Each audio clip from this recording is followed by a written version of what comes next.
जौनपुर के माने जाने कवि व प्रवक्ता शंभुरत्न उपाध्याय उर्फ गांगे जी का हुआ निधन। परिजनों ने आरोप लगाया कि जौनपुर के सरकारी अस्पताल में इन्हें भर्ती नहीं किया गया। इसके बाद परिजनों ने वाराणसी के लगभग 60 से 70 हॉस्पिटल में ले गए, जहां पर डॉक्टरों ने इन्हें भर्ती नहीं किया, जिसके कारण परिजनों ने मजबूर होकर कानपुर ले जा रहे थे। कानपुर ले जाते समय इलाहाबाद के फाफा मऊ के पास गांगे जी की मृत्यु हो गई। अधिकारी और आज कलेक्टर साहब कहते हैं कि हर जगह बेड खाली है, फोन करो फला नंबर पे, लेकिन गांगे जी को कहीं बेड नहीं मिला। सभी अस्पतालों में दौड़ते रहे, एम्बुलेंस के साथ नहीं मिला। बाध्य होकर के गांगे जी को वहां कानपुर की तरफ भागना पड़ा, जिससे रास्ते में इलाहाबाद फाफा मऊ पुल के पास प्राण गांगे जी ने त्याग दिया। सारी व्यवस्था सरकार की अव्यवस्थाओं में तब्दील हो गई कि हमारे जनपद सहित कहीं भी कोरोना मरीज के डर के मारे कहीं बेड नहीं मिला है और गांगे जी की मृत्यु हुई। नहीं साहब, नहीं जी, मैं इंजीनियर रंग बहादुर एमएलए प्रत्याशी मछली शहर जौनपुर, मैं ये देख रहा हूँ कि कहीं भी ये व्यवस्था नहीं हो पाई। सरकार की ये नाकामी है साहब, ये सबके लिए है। और आज मरीज जो है हर जगह भटक रहे हैं, लेकिन अतिरिक्त स्पेशल कोई व्यवस्था नहीं पाए। इस तरह से जो है ये हम कहेंगे कि जो है इनको व्यवस्था देना चाहिए। न कोई नए हॉस्पिटल खुलवाए, न नए जो है बेड की व्यवस्था, कहीं जो है नए न डॉक्टर की व्यवस्था। इस प्रकार से सारी व्यवस्थाओं से ये असफल नज़र आ रहे हैं साहब। वो हमारे बड़े भाई थे, हम उनके छोटे भाई हैं, विष्णु रत्न उपाध्याय।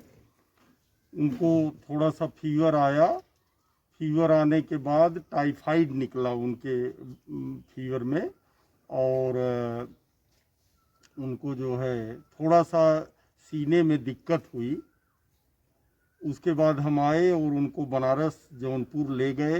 लगभग सैकड़ों हॉस्पिटल, 80-90 हॉस्पिटल ले गए, लेकिन कहीं भी उनको बेड मुहैया नहीं हुआ।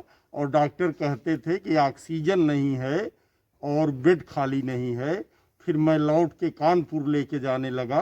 रास्ते में इलाहाबाद गंगा पुल सिंगेबेरपुर में उनके प्राण निकल गए। उन्होंने एक भी अभी तक हॉस्पिटल नहीं बनवाया है, तो इस पे आप क्या कहेंगे? हाँ जी, मैं सरकार के लापरवाही के बारे में मैं खूब आभास है, पूरी जनता को ये मालूम हो रहा है और सब जनता जान रही है कि सरकार बहुत लापरवाही कर रही है।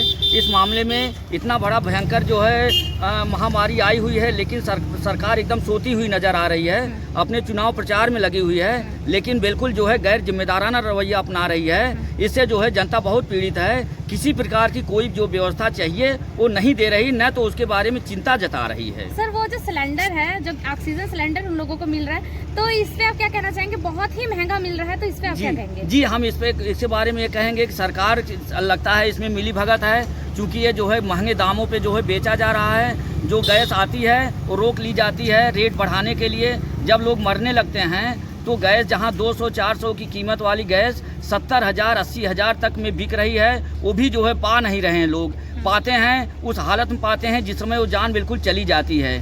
तो इस तरह से जो है हम कहेंगे कि सरकार बहुत इस क्षेत्र में लापरवाही बरत रही है, गैर जिम्मेदाराना रवैया अपनाए हुए है। सिलेंडर से लेकर दवाइयाँ तक सरकार, हॉस्पिटल में लोग मर रहे हैं, डॉक्टर बिल्कुल जो है एकदम गुंडई से पेश आ रहे हैं। वो उनके सामने जो है किसी प्रकार की दवाइयाँ नहीं करें। हम कोई दवा नहीं है, कोई गैस नहीं है, कोई सुविधा नहीं रहे है, तो हम कहाँ से दें? मर जाओ चाहे जो हो जाए, हमसे कोई मतलब नहीं है। इस तरह की बातें जो है बोल रहे हैं, इससे सरकार की जो है बहुत बड़ी जो है कमियां नजर आ रही हैं। जाने के बाद उन लोगों को बेड तक नहीं मिलता, वो लोग नीचे बैठ के अपना इलाज करवा रहे हैं, कई लोग ठेले पे बैठ के इलाज कर रहे हैं। तो इस पे क्या आपको लगता है सच में सरकार बहुत लापरवाही है? जी, बिल्कुल सरकार बहुत लापरवाही बरत रही है। ये सिर्फ अपने चुनावी मुद्दों में लगे हुए हैं कि हमारी सरकार बनाइए, हम सरकार बनाएं, और उससे जो सिर्फ प्रॉफिट लाभ ले रहे हैं और जनता के ध्यान में, देश के ध्यान में बिल्कुल नहीं है। जबकि इन्होंने आया था तो कहा कि देश का मैं चिंता करूंगा, लेकिन देश की चिंता इनको बिल्कुल नहीं है।